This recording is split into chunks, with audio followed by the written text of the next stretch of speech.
কেতিয়া ললাবি সেই ডুবাই গৈছিলি যে ডুবাই ডুবাইৰ পৰা আহি পিনে ডাইৰেক্ট বাইকে লৈ ল'লা নেকি কি কৰিছিলা তুমি এই আহি পিনে ডাইৰেক্ট বাইক লৈছা কি কাম কৰা তাত মইতো তাত বাথৰুম চাফা কৰি আছিলোঁ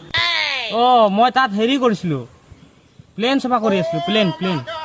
তুমিতো 8লৈকেহে পঢ়িছিলা 8 পাছ কৰি পিনে কি তাত প্লেন চাফা কৰিব দিয়ে নেকি ডুবাই দিয়ে তাত দিয়ে ধত কেলা ইয়াৰ পৰা গৈ কেলা ইফালে কেলা ডুবাইত কেলা লেট্ৰিন চাফা কৰে চেট ই ইয়াত আহি কেলা বাইক ল'ব পাৰিব তোমাৰ কথাও ঠিকেই কৈছা বাৰু দেই তুমি সঁচাকে কৈছো ন ই হ'বও পাৰে এনেকৈ কৰিব পাৰে কেলা তহঁতি বহুত ইয়াত মোক ইনচাল্ট দিলি হ'ব দে যাওঁ চাই